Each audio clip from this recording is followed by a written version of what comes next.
Bonjour, nouvel épisode du World Tour Watching Challenge et aujourd'hui on va en Suisse. Et s'il y a bien un pays qui est proche de nous mais dont on ne connaît rien du tout, eh bien c'est bien la Suisse. C'est vrai quoi, qu'est-ce qui se passe là-bas? Eh bien moi j'en sais rien du tout. Et si vous êtes suisse ou fan du cinéma suisse, eh ben n'hésitez pas à dire en commentaire vos films préférés de cette région. Ah si, en Suisse ils ont quand même récupéré Jean-Luc Godard, mais bon, je sais pas si ça compte vraiment dans leur cinéma national. Bon, du coup j'ai un peu triché dans mon choix de film et j'ai choisi une production américano-suisse et étonnamment il s'agit de Cléopâtre qui est sorti en 1963. Et oui, il s'agit bien de ce film d'une durée pharaonique de 4 heures, qui est surtout connu pour être une véritable débauche de costumes, de décors et de figurants. On va donc voir ainsi si cet argent suisse a été bien investi.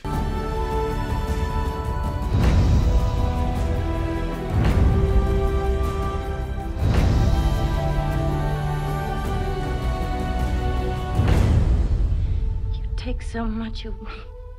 Le film débute sur un générique qui est superposé sur ce qui ressemble à des fresques antiques. Sur la dernière fresque, il y a le nom du réalisateur, il s'agit de Joseph Mankiewicz, qui a d'ailleurs réalisé Le Limier, un film dont j'ai déjà parlé dans un Pourquoi il faut voir. Et du coup, sur cette dernière fresque, on y voit une scène de bataille. Et là, lorsque le nom du réalisateur commence à disparaître dans un fondu enchaîné, eh bien, la scène prend vie et on voit plusieurs centaines de figurants s'animer. On est effectivement sur un champ de bataille. Il s'agit de la bataille de Pharsale, si je dis pas de bêtises, un endroit où Jules César a vaincu son ennemi Pompée.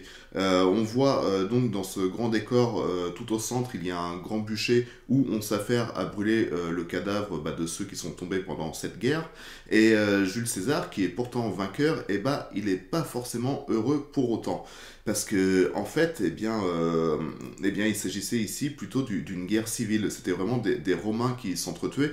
Et ça, César, il l'a à peu de travers. César exprime plutôt bien son mal-être en disant que la fumée des Romains qui brûlent est aussi puante et aussi noire que les autres. Et en plus de ça, son rival Pompée, il s'est barré en Égypte. César va donc le suivre et va aller à la rencontre de Ptolémée, qui est le pharaon actuel, et ce dernier va lui offrir la tête fraîchement décapitée de Pompée. On y apprend aussi que le pharaon est en guerre contre sa sœur, Cléopâtre, qui est apparemment exilée dans le désert, sauf qu'au détour d'une livraison de tapis qui est pas très banale, César se retrouve face à face avec la belle et dangereuse Cléopâtre. Et la suite de l'histoire, on la connaît plus ou moins, que l'on soit fan de l'Égypte ou que l'on ait lu les Astérix. Parce que oui, historiquement, c'est un peu faible quand même. On est plutôt dans une romance que dans une véritable reconstitution historique. Et autant la première partie qui raconte la romance de Cléopâtre avec César est plutôt intéressante,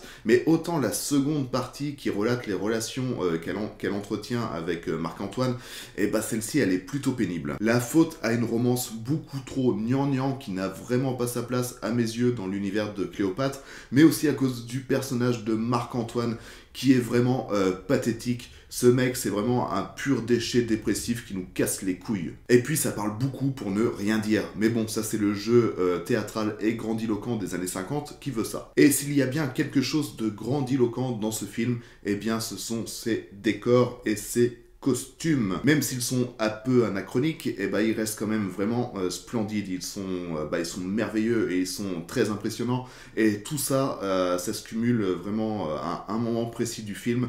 C'est lorsque Cléopâtre arrive pour la première fois dans la ville de Rome, où là, tout est vraiment grandiose. Ce qui pêche par contre au niveau des décors, c'est que par moment, on sait plus trop si on est en Égypte ou à Rome. Et il y a des scènes vraiment où on se demande dans quel coin du globe on se trouve. Et ça devrait pas avoir lieu parce que c'est quand même deux univers qui sont radicalement assez différents. Et puis surtout, Cléopâtre ne paraît pas aussi puissante et aussi dangereuse que ce qui nous est annoncé au début du film, ou même de ce que l'on connaît historiquement du personnage.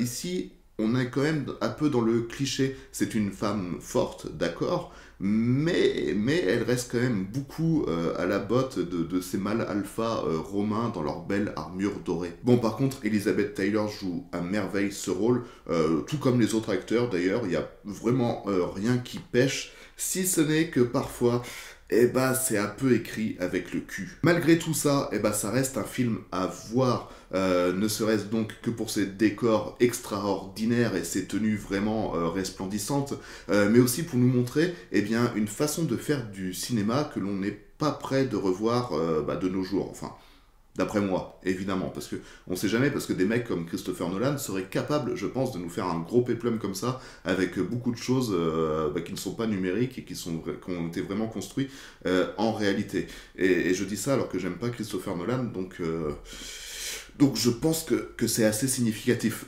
Bref, je m'arrête là et je vous retrouve la semaine prochaine pour un nouveau film, pour un nouvel épisode et pour un nouveau pays. Et cette fois, on va en Thaïlande. Bisous!